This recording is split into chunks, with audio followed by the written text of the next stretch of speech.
hemos demostrado ante Europa que somos diferentes en algo, ¿no? Ese algo fundamentalmente viene pues derivado de nuestro territorio, es eso, ese origen lo que auténticamente nos hace diferentes. Un pasto muy concreto que aprovechan nuestros animales, razas autóctonas, y todo esto es lo que nos ha valido el reconocimiento de indicación geográfica protegida ante Europa. Nos gusta mucho hablar de sostenibilidad, porque de verdad creemos que no se debe ni se puede producir de cualquier manera. Es que como consumidores tenemos también un papel muy importante a la hora de decidir qué tipo de productos llevamos a nuestra casa. Y con las pequeñas decisiones del día a día se puede apoyar pues a muchas familias, en nuestro caso a nuestras familias de ganaderos, pero a lo largo de toda España hay muchas familias que hacen una tarea imprescindible en el medio rural. Lo ha dejado y de buen profesional me ha traído la preparación y los recortes por si me hacen falta. No se tira nada a la compra. Yo no le he dicho nada, ella lo sabe. Nada se tira. Un aplauso antes a los ganaderos, pero hay otra pata imprescindible, que es la del carnicero, ¿vale?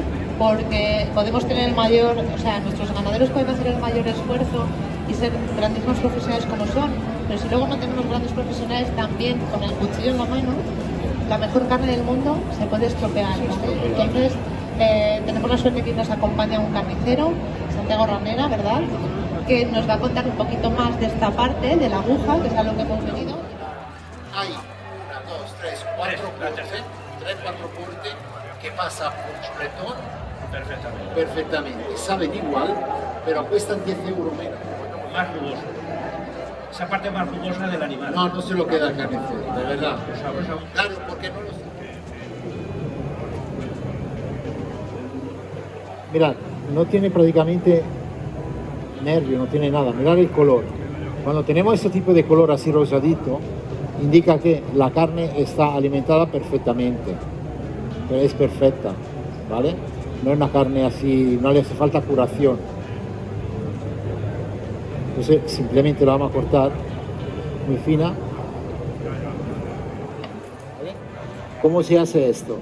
Hay dos formas.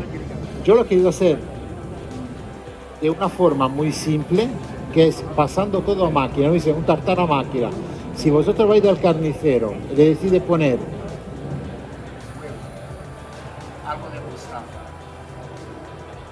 pero si uno piensa que tiene, y cuando uno hace una mahonesa, ¿qué tiene? Aceite de oliva. Esto es, como antes hablaba Elena, un esfuerzo de los ganaderos, pues también un esfuerzo de los olivicultores, de la gente que ahora mismo está terminando la campaña y está en el campo variando los olivos, llevándolos a las cooperativas de almazaras para sacar este aceite de oliva, y vamos a decirlo con los apellidos: Virgen Extra, que es el verdadero zumo y auténtico